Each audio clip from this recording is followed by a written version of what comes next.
Hey Waffle Gang, I do hope you are well. My name is Mark and today we're checking out some more Reddit stories, and if you do love a Reddit story, why not consider hitting that like, subscribe, maybe that notification bell too, and let's crack on with today's first story. Much love, guys. Now before we do get into today's first story, I do want to give you a warning that there is miscarriage within the story, so if you do want to skip it, please feel free to do so. Timestamps are always down in the description and along the timeline below.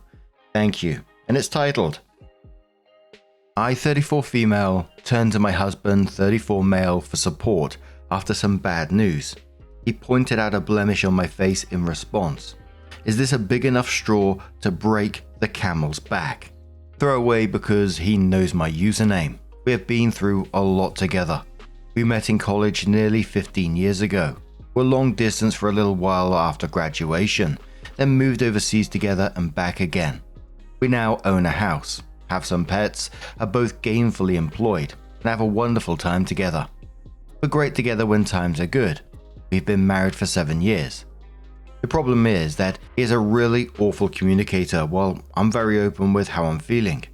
I wear my heart on my sleeve, while he could keep what he's feeling inside indefinitely. This has always been hard to reconcile, but our problems really started about 2 years ago when we started talking about the subject of having children. I had serious doubts about my capacity for motherhood, but he wanted to be a father. When I would talk to him about my reservations or fears, he would usually just shut down and say, "Let's not have kids then." He would never be on board for a deep discussion. I decided my fears weren't enough to be a deal breaker, so we went ahead and started trying. We have had 3 miscarriages since then. The stress of first trying to conceive and then losing our pregnancies was immense. I turned to him countless times for support, and countless times I came away feeling like he was going through the motions. But there was nothing real behind them. I know it can be hard for some to grasp the pain of losing a pregnancy, but as my partner, I feel there was a serious lack of genuine sympathy when I was struggling and in pain. He would hug me, hold me, do everything that would make it look like he was by my side in this, but never seemed to really listen when I talked about it or converse about it with any depth. This year has been hard for me. It started out promising. I was pregnant again and I was up for a promotion at work. I lost the pregnancy in the middle of January, and even though all signs pointed to the promotion working out, the position was eliminated after I'd gone through 3 rounds of interviews to get it.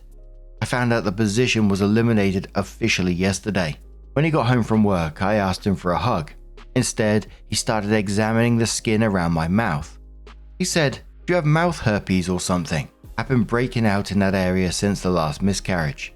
It's a hormonal trouble spot for acne for me, and no matter what I do, nothing stops it right after a miscarriage. My hormones are just out of whack for a couple of months." So, not only was I turned down for comfort after a long couple of months trying to get this promotion and finding out it wasn't going to happen, but he pointed out a flaw on my face that happens to be a lasting side effect of another devastating loss. At first, I was angry, demanded an apology, and gave him the cold shoulder after he gave me an insincere one. Then I let go of the anger and just felt so sad, just incredibly, hopelessly sad. I cried all night long. He finally came to me and said he was sorry in a sincere way, and we hugged for a long time. But I couldn't talk to him. I just couldn't put myself in the position of telling him what I was going through, not really knowing he was there for me. After he left for work this morning, he called me and said he realizes that he needs to work on his communication and he's going to try harder. He also said he wants to make a trip for our 15-year dating anniversary later this year, something I have been talking about for almost a year now, but that he never seemed interested in it until now. I'm left feeling like this is all just too little, too late. I suggested marriage counseling about a year ago when I felt a major disconnect between us after our first 2 losses. He said he would go, but I never followed up and looked for a counselor. Now I feel maybe it's just too late. I feel like my trust in him is shattered. Is this something we can fix in counseling? Will his communication ever improve? Can I get over these feelings of bitterness? Oh, that's incredibly sad to read, and you can feel the pain in OP's words. The blemish comment in this was just like, what the fuck are you doing, dude? It wasn't just it's tone deaf. It's like absolutely cruel timing. And it sounds there's like a bit of a pattern of it being unavailable when OP's at the most vulnerable points. And when you ask for a hug, he critiques you to your face. And as we often see in these situations, the try harder comment only came after you was at your breaking point, which brings up the question, why couldn't you have done that before? Why did it take me to get to my breaking point for you to suddenly be able to step up? And at what point do you say enough is enough? You know, there's a chance he could change here. Do you insist on getting professional help at the same time to assist with that, or do you just say no? Opie added a comment below this post saying I called him and told him about the promotion not working out earlier in the day before he came home. He also knows that my hormones are causing my blemishes. I don't know why he chose to be so callous while knowing all this information. I'm not usually sensitive about remarks like that, but I think under the circumstances, it was unfair. A commenter who was downvoted said, I'm not sure he really chose to be so callous. Maybe you disagree, but a lot of times if I'm very stressed out about work or whatever, I know my wife is stressed out about her job or family or whatever, then I subconsciously realize that I'm not mentally prepared to truly listen and lend a sympathetic ear, and find myself avoiding or squirming out of serious conversations. I've tried to get better, and to simply tell her when I don't have the emotional energy to be her support at the moment, but sometimes I find myself simply shutting down and changing the subject. I think you're upset because he wasn't there to give you what you needed, but I think you may be overlooking how emotionally exhausting it can be to be a constant life raft for a partner, especially if you have both been going through some rough times career-wise, family-wise, etc. My point isn't to try and make excuses for him. I'm just explaining that if I put myself in his shoes here, I can see making some comment like that as sort of a knee-jerk defense mechanism if I wasn't in a mental state capable of empathy. I don't think he was being intentionally callous. I think he was just not able to provide any empathy at the moment and did a poor job of communicating that. I think questioning your marriage over this is pretty rash. Opie says, after my first loss, he scoffed when I suggested a vacation around the time of the due date to ease the pain, and told me I shouldn't turn it into a morbid anniversary. This was about a week after the loss, when I told him I needed to distance myself from my pregnant friend after she showed me no support. He told me I should be there for her, and told me to put myself in her shoes. For some reason, he denied the second loss was even a real pregnancy for months. It took reminding him of the test we took together and that I actually passed the tissue to get him to finally stop denying it, although I don't feel he's ever genuinely accepted it. Do these fit into what you're describing as well? Another commenter says, my husband developed anxiety a few years after we got married. Some of the shit he said and did is similar to what you describe. Essentially, he could barely handle his stress, let alone mine. I almost left him in the wake of my mother's death because he was absolutely selfish and unsupportive. Instead, he got an ultimatum: therapy or divorce. He chose therapy. He's gotten some very good therapy with a therapist who specializes in anxiety disorders. He recognizes that he has caused some damage that cannot be undone. He feels horrible about it, and he's gotten much better at communication and support. It's still an evolving process. So essentially, your husband might need some counseling on his own in addition to couples counseling. But without counseling or therapy, this may not be a lasting relationship. If you have to constantly dig down and support yourself, it can kill your relationship. Good luck. Opie responded saying, thank you. What you said makes a lot of sense. I know he's got a lot of stress to deal with at work, and I'm sure that's a factor in how he responds to me in difficult times. It's like pulling teeth to get him to talk about anything that's going on in his life though. I guess the only way is to just go to therapy. Thank you so much. And one more comment who says, something really similar happened in my relationship less than a week before I decided it was over. I had had a really tough night, emotionally and physically, plus I had shattered my brand new phone. I was sitting on the back porch and generally feeling shitty, and he came out for a moment. I asked him for a hug and he said, why should I? And walked away. That was the end of our relationship. I just had to actually break up with him a few days later to seal the deal. He later told me that he knew that it was the final straw and it was a major regret of his, but honestly, Our relationship had so much shit going on. Just because that moment was the end and it could have gone differently, doesn't mean a different moment would have ended it at a later date. Then Opie responds saying, "I'm so sorry that happened.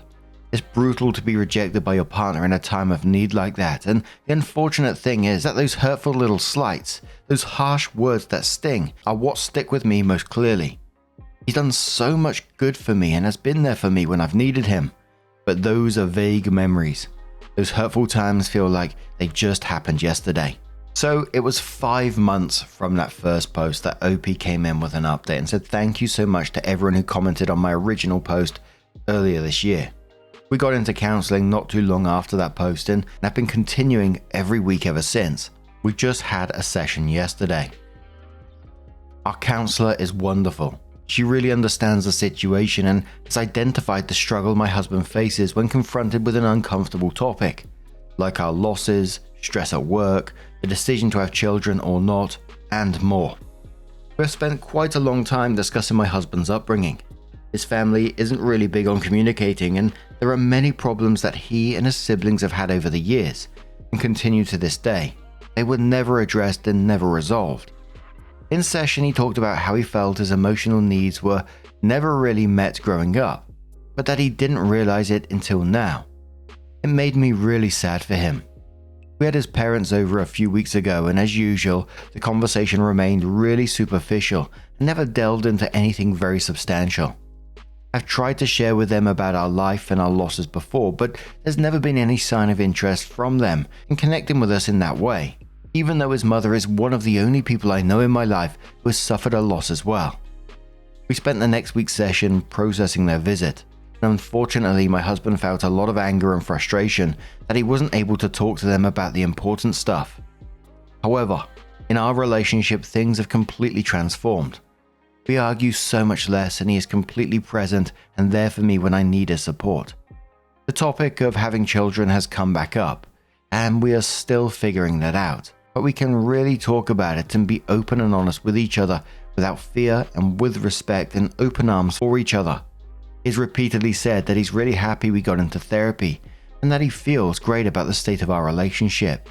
I'm almost happy we've gone through such hard times so that we're able to hit rock bottom and get to this wonderful place. So thank you to everyone for your kindness and generosity in following our journey. Commenter says to OP, "I remember your post and I was one of the commenters who didn't think your husband could change. I'm really glad to hear he has taken the steps to improve your relationship. Keep on at it. He seems so cold that it's a great surprise he's done such a turnaround. It sounds like he really does love you a lot. You also sound so much happier yourself." OP says, "In that post I glossed over his positive attributes to best convey my frustration at the situation, so he comes off as a cold, uncaring jerk. That's not who he is at heart, but how could you know that based on my short anecdote? And selfishly, it was validating to hear others agree with me that enough was enough. I still thank you for reading and giving your input." Another commenter shares the similarities with their husband and says, "My husband's family is very similar to your husband's. And yes, my husband and his siblings all have issues. They bottle things up and then explode. They take things far too seriously and are very hard on themselves. Meanwhile, they're unable to acknowledge when others are experiencing sadness or pain and instead see it as a competition. For example, I told him that my mother was seriously ill with cancer. His mother then launched into a monologue about her aches and pains, and his siblings said nothing at all. One of his siblings can't even say happy birthday or Merry Christmas. He says, 'It's your birthday,' and 'It's Christmas and you're here.' What? When they do talk, it is about stuff like wine, music, characters in a book. They don't ever talk about how they are feeling, acknowledge anything bad that has happened, what's going on in their lives. Nothing beyond the conversation that you could easily have with a stranger. One of them only shows how he is feeling with rants on Facebook, which comes across as him having a pity party. And when people reply in the comments, he angrily rants at them. 'I don't ask for your sympathy, I am quite alright.' Then here I have another rant on Facebook about people not minding their own business about his life. When my husband told his mother over the phone that we have been confirmed as infertile, without skipping a beat, she launched into talking about his sister's choir music. He was very angry and hurt, especially because my parents' reaction was to cry for us and tell us how sorry they are. And that was the tipping point when he acknowledged that his parents don't communicate like they should. Prior to that, he always said that I had an abnormally close relationship with my parents because we talk every few days on the phone. He rarely talks with his family on the phone, not even for birthdays. My husband has been to counseling, and we also talk at length about how to express ourselves and how to acknowledge others. He's getting there. When I compare to how he is now to how he was back then, he's 100 times better and much happier. I actually do think that what saved him is that growing up, he was the only one of the siblings that had a large group of friends, and he was heavily involved in team sports. So he did develop some type of social skills. The rest were daydreaming with their nose in a book or off in La La Land playing musical instruments. Gee whiz. OP replies saying, wow, that's really fascinating. What you said about the conversations being like what you would talk to a stranger about is definitely my in-laws. They don't even discuss politics with each other. We are really close with my family, and perhaps we are a bit extreme on the other end of the spectrum in terms of prying and sharing. But at least I know I can confide in them, and they will always support us in whatever way we need them to. Our main concern now is that one of his siblings really needs help, and no one is acknowledging it. We believe it will become our problem to deal with one day, but no one will discuss it. So, who knows? That's one of the most hopeful updates I've seen in quite a while, and I think especially because it's been 5 months. They were in therapy from that entire 5 months and to that day. Obviously not making excuses for the previous behavior, but it wasn't just the promise to try harder, which, you know, we've read so many of these stories, you sort of eye roll when someone says that. But he's actually showing up and doing the work, finding out about his family patterns and dealing with the hard stuff about his upbringing, which, you know, is real progress and change. And I found it really interesting that, you know, his family visit was this light bulb moment for him. And OP just deserves a ton of credit at the same time, you know, not giving up when she had every reason to. And it's a shame that they had to, as OP said, hit rock bottom to get to that moment. But sometimes that's the way it works, right? I really hope that they did go on and have a healthy relationship onwards from there. But what do you guys make of this situation? Let us know your thoughts down in the comments below. Let's move on to another story. Now, our next story comes from Deadbeat Dad 264 from the Am I the Arsehole Here subreddit and says, my wife contracted STDs and still tried to sleep with me. I, 27 male, married my wife, 29 female, for 4 years. Together 8 years, and we have a son, toddler, together. English is not my native language. Sorry for some errors. I did make a post about my marriage problems weeks ago, but it was removed for some reason.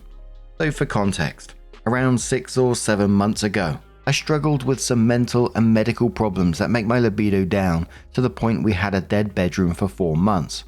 About 2 months ago, my wife asked me to open our marriage because she is frustrated and disappointed in our bedroom life. She also started acting cold around me before that. At that point, I was very stressed, anxious, so I agreed to save our marriage, and we had some agreement. So she seemed like she came back to normal, and I felt relieved. Weeks ago, she suddenly wanted sex with me again, and I slightly rejected because I was still trying to improve my mental health. She broke out and we had an argument, which she left the house and stayed with her sister. After 2 days, my son started to ask about his mum. I feel awful because I had to lie to him. She didn't answer my call or text, so I tried to contact her sister, but no answer too. In the 3rd day, suddenly my sister-in-law contacted me. When I picked up, she yelled at me, called me all the names and says I'm an arsehole for letting my wife deal with STDs alone. I was frozen and said, what? She said she found medicines and medical records from my wife and hung up. I'm now feeling like a mess and heartbroken. After 3 days of thinking, it's not just made me feel like she betrayed our agreement about it, but it made me scared that did she try to make me get STDs too? I feel like our marriage is over, but our son is still very young and I don't know what to do now. Please give me some advice. Update, I did the test. I'm healthy. My doctor still recommends a few more tests next week just to be sure. It's one of those posts that's just red flag after red flag. Whilst you're having your own issues mentally at the moment, your wife wanted to open your marriage. She got STDs, then tried to have unprotected sex with you without disclosure. And then after this, disappeared for days, leaving you to lie to your toddler about where mummy went.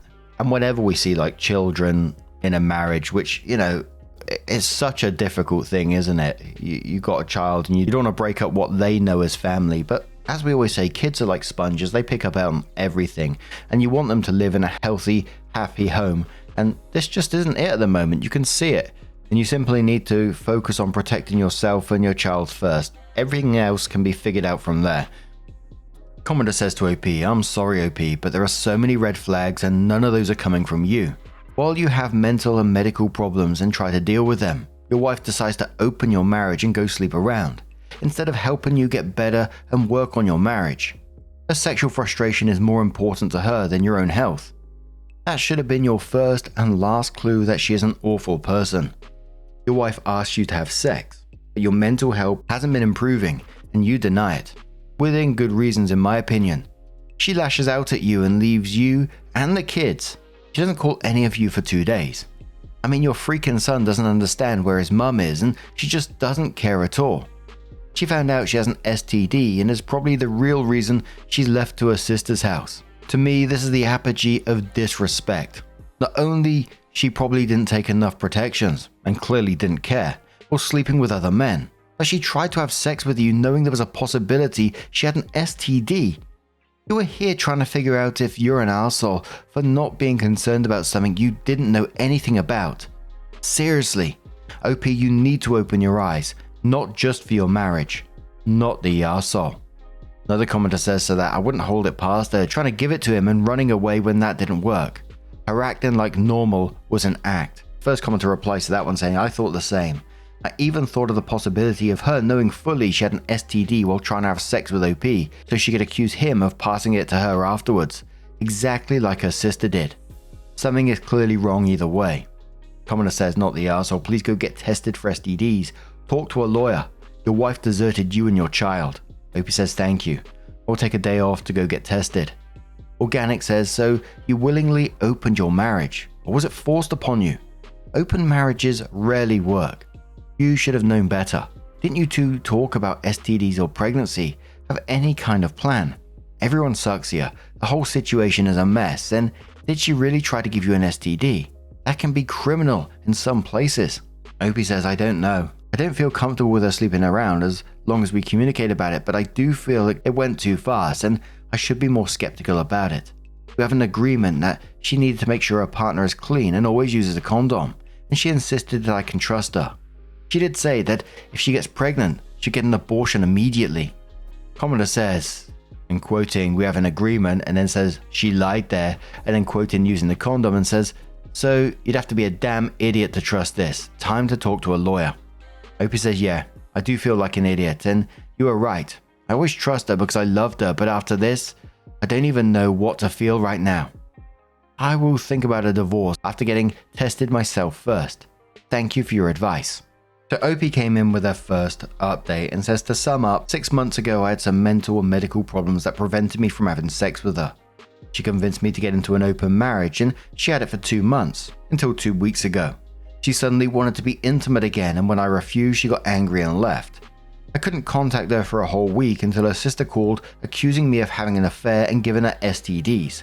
I immediately went to the doctor and it was confirmed that I didn't have it. I tried to contact her sister again, but I was blocked by all her family. 2 days ago, she drove home for the first time to visit our son, toddler, whom she had abandoned with me for more than a week. We sat down and talked. She admitted that she had known this person for 3 weeks before I agreed to open the relationship. I asked about STDs that her sister told me about, and her face turned pale. I had to urge her a few times until she admitted that she has gonorrhea, and that the other partner had lied to her about his medical condition and protection methods, and that he clearly cut off contact with her. I asked her if she knew, and that she wanted to infect me that day. She was silent for a few minutes until she burst into tears and begged me to forgive her, and that it was just a foolish thought in a panic and fear. I lost my temper and yelled at her and kicked her out of the house. I said we were done. I'm feeling so many emotions. heartbreak and angry. I don't know what I feel anymore, but it's so painful. I was with her for 8 years and I thought we would be together forever. My in-laws and our mutual friends all sent me a bunch of messages telling me to forgive her, and she knew she was wrong and had already gotten the karma. I should think about my son and how difficult it would be if I wanted to get custody of him. And they were right. I no longer had contact with relatives or anyone I could rely on, so I feel hopeless. What should I do? Can I forgive her after all this to start again? Edit. Sorry for some detail I did not clarify. In my old post, I made it when I didn't remember the full details about what my sister-in-law cussed me because I was shocked about my wife getting STDs. I did bring that to my wife in the conversation, and she admitted she did lie to her family that I cheated on her. The top commenter says to that one, in my opinion, no, don't take her back. She tried to intentionally infect you, as well as probably lied to people why she left, and the fact your in-laws blocked you during that time but unblocked you to stay with her is terrible. They weren't thinking about you or the baby, they were thinking about her and how she can save her marriage. Time to get a lawyer. This isn't something you can come back from. Spacey Scribe replies to that saying, my guess, she tried to infect him, so when he found out, she could claim he's the one who gave it to her. And a commenter replies to that saying this is what I think too. Didn't her family already yell at him for giving her STDs? Which means she told her family she got it from him, or at least didn't correct their assumption. Because she didn't want to admit that she was the idiot who didn't use proper protection and boned some guy she barely knew and obviously couldn't trust. She got had and didn't want to have to own up to it. And OP replies, her sister did text me with an apology, but that's it. The others, they will just test something like, I know you are very hurt right now. They will just text something like, I know you're very hurt right now, but your son needs his mum, and she is very remorseful now. Please give her a chance to make it right. I didn't answer any of that. It made me feel anger every time I looked at this. So OP came in with another update and says, so first of all, thank you for everyone who gave me good advice and kind words. I'm very appreciative for the support. Now to my update. Me and my wife are separating now. I'm currently hiring a part-time nanny to take care of my son while I'm at work, even though I already cut back my work hours. I did find a lawyer to advise me about divorce procedure, what I would lose after the divorce. He also said I needed to collect more evidence that my wife really wanted to infect me though. I think it's quite hard because she doesn't want to talk about it anymore. The charges we made, such as abandonment or adultery, seems like they won't work either. My wife started visiting our son 4 times a week now. She now acts like a good mother and begs me to do couples therapy. Her treatment is complete. She said she had closed the marriage from her side and is willing to set up the post-nup how I want if I give her a chance. The family is still texting me about how her days are miserable without me and our child. I kind of ignored them. I didn't block them in case of things breaking down. I still have a record. This is my update. I'm still getting used to the lifestyle of just me and my child. I've agreed marriage counseling with her this Saturday, though I don't think it will change anything though. Absolutely not. There is no recovering that whatsoever. I mean, the whole thing is just red flag city, right? There is no coming back from that. I mean, when he said she knew the partner for 3 weeks before asking to open the marriage, I was like, oh yeah, here we go. She already had someone lined up. She knew she had gonorrhea and then still tried to sleep with the OP in an attempt that, and she can blame him. And the family that's targeting you in this is absolutely grim at the same time. I mean, who knows what they're being told in the background, right? If anyone came up to me in real life and told me this story, I'll be saying, get your ass out of there. But gee bloody whiz, what do you guys make of this situation? Let us know your thoughts down in the comments below. Now, just a huge thank you for being here today, getting involved in the stories, your love, your support, your time. I can't express how much of a difference it does make to this channel. You come in here every day, it makes such a huge difference. And I'm just incredibly thankful. Don't forget, at the very end of the video, there'll be a couple of playlists there that will automatically scroll through all the videos for you. So, you know, whatever you're up to right now. I had another trucker come in the other day on Twitter telling me that they're just, you know, coasting across the country while listening in. Absolutely amazing. I love to hear that sort of stuff. Obviously not watching, just listening, of course. But those playlists will continue to scroll in the background as you listen in. And hopefully, I'm going to see you in the next one. Take care and much love.